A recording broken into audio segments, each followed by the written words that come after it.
Nature and scope of micro economics. Introduction से शुरुआत करते हैं।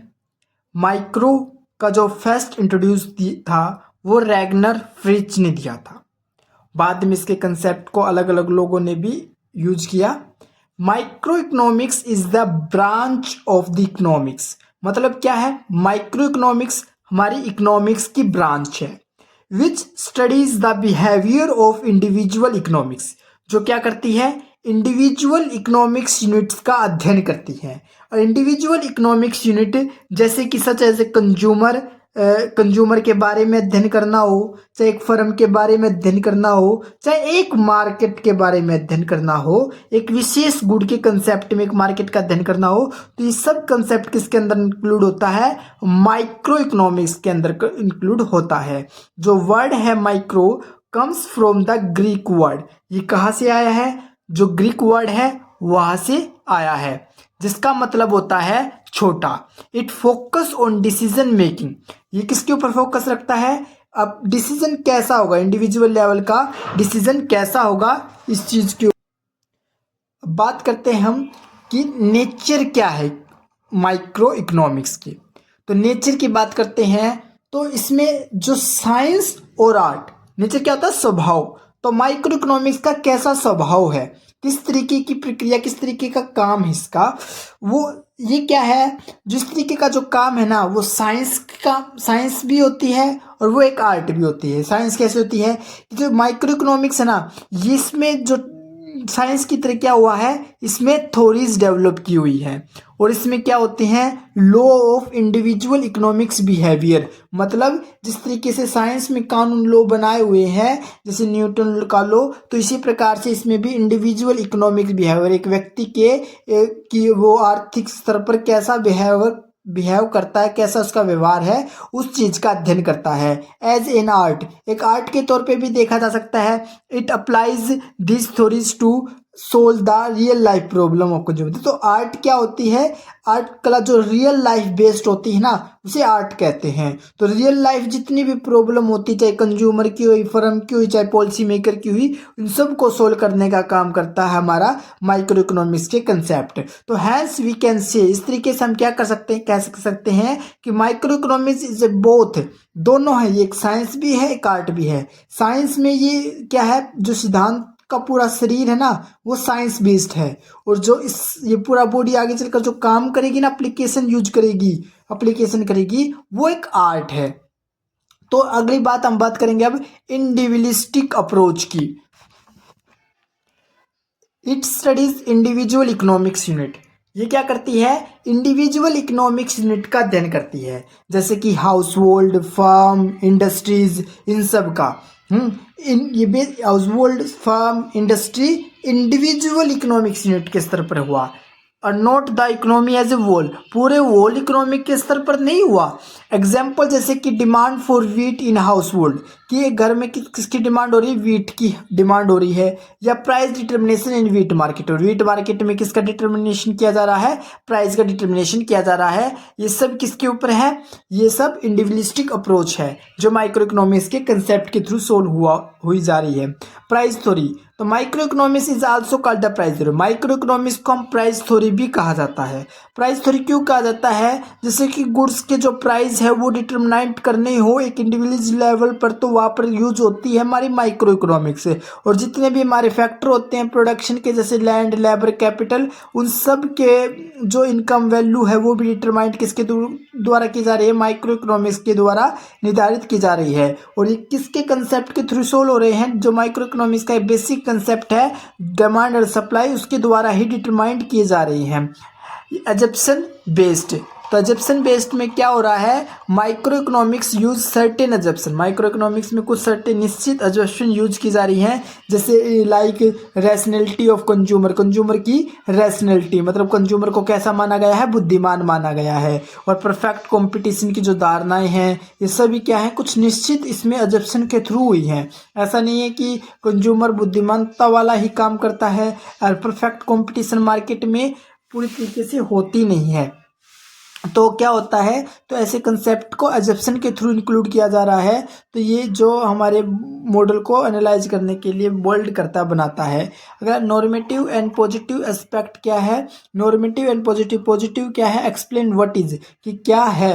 एग्जांपल जैसे how demand change when price fall, कि कैसे डिमांड चेंज हो जाती है जब प्राइस गिरता है। नॉर्मेटिव सजेस्ट करता है व्हाट ought टू बी, कि क्या होना चाहिए, मतलब क्या है, कि क्या है मार्केट में या क्या, जैसे कि इन्फ्लेशन 6% है, तो ये व्हाट इज है मतलब क्या है। और what would be to be, क्या होना चाहिए, जैसे कि गवर्नमेंट को सब्सिडी देनी चाहिए बेसिक फूड के ऊपर, तो दे क्या होना चाहिए, इन्फ्लेशन को कम करने के लिए हमें ये कुछ चीज़ें करनी होगी, तो क्या होगा, करनी चाहिए, तो क्या है, तो क्या होना चाहिए, वे नॉर्मेटिव के तहत है। और क्या है, जो 6% इन्फ्लेशन है, तो वो क्या है, पॉजिटिव एस्पेक्ट है। और क्या किस तरीके से कम किया जा सकता है, कि क्या क्या करना चाहिए और क्या क्या होना चाहिए, वो क्या है, नॉर्मेटिव एस्पेक्ट के अंतर्गत आता है। फाउंडेशन ऑफ इकोनॉमिक्स, तो इकोनॉमिक्स क्या है, इकोनॉमिक्स के थ्रू ही हमारा मैक्रो इकोनॉमिक्स कंसेप्ट आया है, माइक्रो इकोनॉमिक्स के थ्रू ही मैक्रो इकोनॉमिक्स आया है, जैसे कि एग्रीगेट बिहेवियर जैसे कंसेप्ट इसके अंदर बिल्ड हुए हैं। स्कोप ऑफ माइक्रो इकोनॉमिक्स, तो माइक्रो इकोनॉमिक्स के वाइड स्कोप है, तो हम कुछ मेन स्कोप के बारे में यहाँ पर आज पढ़ेंगे। थ्योरी ऑफ कंज्यूमर बिहेवियर, तो how consumer, scope of micro economics, तो माइक्रो इकोनॉमिक्स के वाइड स्कोप है। सबसे पहले हम देखते हैं theory of consumer behaviour. Consumer behaviour को एनालाइज करने के लिए, कि उसको मैक्सिमाइज सेटिस्फेक्शन गेट होगा, इस चीज़ को एनालाइज करने के लिए माइक्रो इकोनॉमिक्स का यूज होता है। जैसे कि इसमें हम कंसेप्ट किस किस को इंक्लूड करते हैं, कार्डिनल यूटिलिटी, ये एक मेजरमेंट नंबर होता है। ऑर्डिनल यूटिलिटी एक रैंक प्रेफरेंस होती है। इंडिफरेंस करो मतलब आपके पास दो गुड्स दिए हो, उसमें से आप जो सेम सेटिस्फेक्शन आप गेट होगा, इस तरीके का एक सिलेक्ट करना होता है। रिवर्ड प्रेफरेंस थ्योरी, आपके पास बहुत से सिलेक्शन होते हैं, उसमें से एक बेस्ट सिलेक्शन लेते हो आप। तो थ्योरी ऑफ डिमांड में हम देख सकते हैं कि माइक्रो इकोनॉमिक्स का, जैसे कि लॉ ऑफ डिमांड जब हम पढ़ते हैं, कि कैसे प्राइस के बढ़ने से डिमांड घटती है और प्राइस के घटने से डिमांड बढ़ती है, तो क्या होता है, ये जो लॉ ऑफ डिमांड है ये इन्वर्स रिलेशनशिप को दिखा रहा है। और इलास्टिसिटी ऑफ डिमांड, मतलब किसी चीज़ में प्राइस में डिमांड में चेंज होने से कितना चेंज देखने को मिलती है हमारी डिमांड में। तो प्राइस क्या होता है, बहुत सेंसिटिव मुद्दा होता है एक रैशनल कंज्यूमर के लिए। थोड़ा सा भी चेंज होने से बहुत ज़्यादा डिमांड में चेंज आ सकता है। तो इस चीज़ का एनालाइज भी कहाँ पर करते हैं, हम माइक्रो इकोनॉमिक्स में करते हैं। डिमांड फोरकास्टिंग, मतलब भविष्य में किसी प्रोडक्ट की क्या डिमांड होने वाली है, इस चीज़ को भी एनालाइज करने के लिए हम माइक्रो इकोनॉमिक्स का यूज करते हैं। Theory of production and cost, तो क्या है, how producer combine input to minimize cost and maximize output, मतलब क्या है कि प्रोड्यूसर कैसे अपनी कॉस्ट को मिनिमाइज करने के लिए और आउटपुट को मैक्सिमाइज करने के लिए कैसे प्रोड्यूसर यूज करता है। मतलब प्रोड्यूसर क्या चाहेगा, प्रोड्यूसर यही चाहेगा कि जो भी वो इनपुट यूज कर रहा है उसका क्या हो, मिनिमाइज कॉस्ट में उसे मिल जाए सामान, और क्या हो, मैक्सिमाइज आउटपुट उसे मिले। तो जैसे कि लॉ ऑफ वेरिएबल प्रोपोर्शन का यूज हुआ, या रिटर्न टू स्केल हुआ, कॉस्ट करो हुआ, ये सब इसमें अध्ययन किए जाते हैं। Theory of firm and market structure, मतलब कि एक फर्म या मार्केट स्ट्रक्चर, मतलब मार्केट स्ट्रक्चर में perfect competition, monopoly, monopolistic competition, oligopoly आते हैं। और एक फर्म के प्राइस और आउटपुट को डिटरमाइनेशन किया जाता है इन सभी कंपटीशन के, इस सभी मार्केट स्ट्रक्चर के अंदर। तो इसका ये कहाँ पर करते हैं, हम इसमें ही करते हैं। तो इसमें ये देख सकते हैं प्राइस एंड आउटपुट रिमाइंडर, इसमें हम अध्ययन करते हैं। थ्योरी ऑफ डिस्ट्रीब्यूशन, मतलब क्या है कि how natural income is distributed among factor of production, कि कैसे जो नेचुरल इनकम है वो डिस्ट्रीब्यूटेड किए गए हैं फैक्टर ऑफ प्रोडक्शन के बीच में, जैसे कि वेज, रेंट, इंटरेस्टेड, प्रॉफिट, ये सभी हम किस में अध्ययन करते हैं, हम माइक्रो इकोनॉमिक्स के अंदर, यही इसके स्कोप है। वेलफेयर इकोनॉमिक्स, तो efficiency of resource allocation and condition of economic welfare pareto efficiency, मतलब क्या है, वेलफेयर इकोनॉमिक्स के अंदर जैसे कि रिसोर्स का बंटवारा करना हो, किस प्रकार से रिसोर्स को अच्छी तरीके से एलोकेट करना हो, तो वो सभी आते हैं। और कंडीशन ऑफ इकोनॉमिक वेल्यू, जैसे पेट ऑप्टिमिलिटी की कंडीशन भी इसमें अध्ययन की जाती है। पेट ऑप्टिमिलिटी मतलब कि देखो, अगर किसी बेटर ऑफ और वर्स ऑफ दो चीज़ें होती हैं। किसी के बेटर ऑफ के लिए किसी का कुछ ना कुछ वर्स ऑफ करना होता है। तो अगर इसको मिनिमाइज कर दिया जाए, किसी का वर्स ऑफ भी मिनिमाइज हो, कम हो, तो ये और बेटर ऑफ भी हो किसी का, तो इसे पेरेटो ऑप्टिमलिटी कहा जाता है। Importance and use of micro economics. तो क्या इंपॉर्टेंस माइक्रो इकोनॉमिक्स का यूज है? ऑपरेशन ऑफ इकोनॉमी, मतलब जैसे कि micro economics explain how the economy works. Micro economics explain करती है कि कैसे इकोनॉमी काम करती है, कैसे इकोनॉमी काम करती है। इसमें बताया गया है कि जैसे कि कंज्यूमर का क्या काम रहता है, प्रोड्यूसर के बारे में हमें बताती है, और फर्म के बारे में बताती है, और वर्क इफिशिएंसी और नोट कि जो कंज्यूमर, प्रोड्यूसर, जो फर्म है, उनका जो काम हो रहा है ये अच्छी तरीके से इफिशिएंटली हो रहा है या नहीं हो रहा, इस चीज़ के बारे में ये बताती है। एग्जाम्पल जैसे कि अगर डिमांड और सप्लाई है, ये सब क्या है? बैलेंस्ड है। डिमांड और सप्लाई क्या है? बैलेंस्ड है, तो द इकोनॉमी रन स्मूथली। मतलब अगर डिमांड और सप्लाई बैलेंस होती है तो क्या होती है? इकोनॉमी स्मूथली मूव करती है। प्रोडक्शन करने में भी इसका इम्पोर्टेंस है, जैसे कि माइक्रो इकोनॉमिक्स हमें सहायता करती है प्रोडक्शन करने में। किसके प्रोडक्शन? भविष्य के बारे में प्रोडक्शन करने में, but only under certain condition. परंतु इसमें सिर्फ क्या है? कुछ निश्चित कंडीशन इसके अंदर रखी जाती है। जैसे कि अगर फॉर एग्जाम्पल के तौर पर देखा जाए कि अगर डिमांड इंक्रीज हो गई, अगर देखो डिमांड इंक्रीज होती है तो इससे हम क्या समझते हैं कि डिमांड बढ़ रही है, तो इसका मतलब क्या है कि price also likely to rise, कि प्राइस भी बढ़ेगा। जैसे डिमांड बढ़ रही है ना लगातार, जैसे कि टमाटर है उसके अगर दाम बढ़ते बढ़ते जाएंगे तो इसका प्राइस भी क्या होगा? बढ़ जाएगा। दूसरा एग्जांपल, अगर demand for petrol goes up, अगर पेट्रोल की डिमांड लगातार बढ़ रही है, तो पेट्रोल अगर किसी चीज़ की मात्रा कम है और उसकी डिमांड बहुत ज़्यादा हो रही है, सप्लाई कम है और डिमांड बहुत ज़्यादा हो रही है, तो क्या होगा? उसका प्राइस इंक्रीज हो जाएगा। तो ये प्रोडक्शन करने में मदद कर रही है economics policies. Economic micro economics helps the government in making policy like tax policy, subsidy policy, maximize minimum wage, low extra. Micro economics ना गवर्नमेंट की भी सहायता करती है पॉलिसीज बनाने में, जैसे कि टैक्स पॉलिसी हुई या कोई सब्सिडी पॉलिसी हुई या वेज लो मिनिमम। मतलब वेज लो मिनिमम का मतलब हुआ कि देखो अगर वर्कर है काम कर रहा है तो जो प्रोडक्शन करवा रहा है प्रोड्यूसर, वो उसको कम दाम दे सकता है, उसकी वेज कम दे सकता है। तो सरकार इतना रख देती है कि उसको उतना तो वेज मिले ही। जैसे कि अगर 600 रुपये 700 रुपये ऐसा रख देती है तो उसको उतना देना ही पड़ेगा, नहीं तो वो अपराध या एक्सप्लोटेशन के अंडर आ जाएगी। It also show how this policies affect the allocation of the resources, और ये दिखाती है कि पॉलिसीज कैसे अफेक्ट करती है रिसोर्स के एलोकेशन में। एग्जाम्पल के तौर पर अगर गवर्नमेंट सब्सिडीज देती है फार्मर को, तो उससे क्या होता है? जो कॉस्ट ऑफ प्रोडक्शन है वो गिर जाता है और सप्लाई क्या होती है? बढ़ जाती है, इंक्रीज हो जाती है।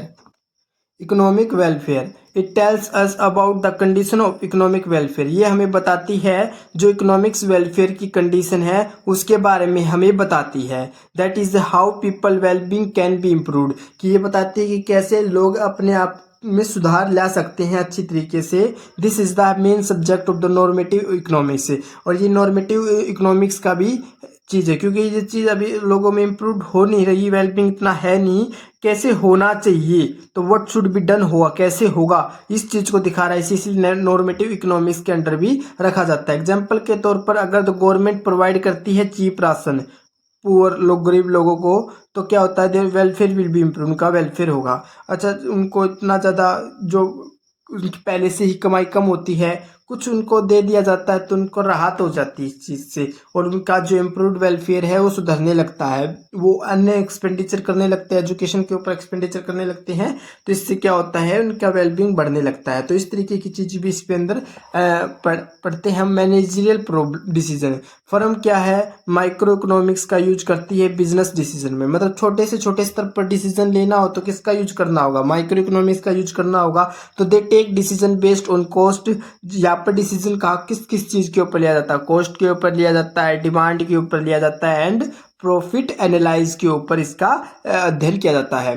तो एग्जाम्पल, अगर डिमांड इज हाई, अगर डिमांड बहुत ज़्यादा है तो फर्म क्या करेगी? अपना प्रोडक्शन ज़्यादा कर देगी। डिमांड बहुत ज़्यादा है तो क्या होगा?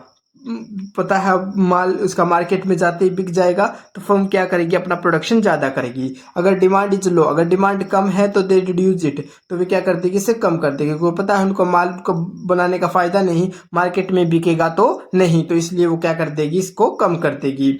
लिमिटेशन ऑफ माइक्रो इकोनॉमिक्स, तो माइक्रो इकोनॉमिक्स की क्या क्या लिमिटेशन है। सबसे पहले इसका स्टैटिक नेचर ही इसकी प्रॉब्लम बनकर आती है। माइक्रो इकोनॉमिक्स मोस्टली इसमें किस चीज़ का यूज किया जा रहा है, स्टैटिक्स एनालाइज का यूज किया जाता है। मतलब किस तरीके से, किसमें देखो कुछ बहुत सी जो इकोनॉमिक्स वेरिएबल्स हैं, बहुत सी मैनी इकोनॉमिक्स वेरिएबल्स हैं, उनको क्या मान लिया जाता है, कांस्टेंट मान लिया जाता है। बहुत सी इकोनॉमिक्स वेरिएबल होती हैं, उनको कांस्टेंट मान लिया जाता है, जैसे बट इन रियल लाइफ में क्या होता है, जो condition keep changing, condition change होती रहती है। So this make the analysis unrealistic, तो इस तरीके से ये एजप्शन क्या हो जाती है, इसकी जो अनरियलिस्टिक एजप्शन देखने को मिल सकती है हमें। और wrong conclusion, what seems correct at the macro individual level but not be corrected at the micro level. देखो देखा माइक्रो लेवल पर तो देखो क्या होता है, इंडिविजुअल लेवल पर तो हमें कुछ चीज़ें अच्छी प्रतीत होती है, जैसे कि आप सेव करते हो, बचाते हो, तो आपके लिए अच्छा है, बट वे भविष्य के लिए जो मैक्रो स्तर पर है वो ठीक नहीं हो सकता वोल इकोनॉमिक स्तर पर। तो इस तरीके के जो कंसेप्ट होते हैं उसे मैक्रो इकोनॉमिक्स पैराडॉक्स के नाम से भी हम जानते हैं। At the micro level, micro level पर जैसे कि हम बात करी थी, मैंने अभी बताया था कि सेविंग को हम क्या समझते हैं, गुड समझते हैं, अच्छा समझते हैं, वर्चुअल समझते हैं। परंतु if everyone in the economy start saving, अगर प्रत्येक व्यक्ति सेविंग को स्टार्ट कर देता ज़्यादा, total demand for goods will fall, total demand क्या हो जाती है, गुड्स की गिर जाती है। डिमांड टोटल गुड्स की गिर जाएगी तो क्या होगा, प्रोडक्शन विल फॉल, प्रोडक्शन भी क्या हो जाएगा, गिर जाएगा। एम्प्लॉयमेंट विल डिक्रीज, एम्प्लॉयमेंट क्या होगा, रोजगार है वो क्या होगा, वो कम हो जाएगा।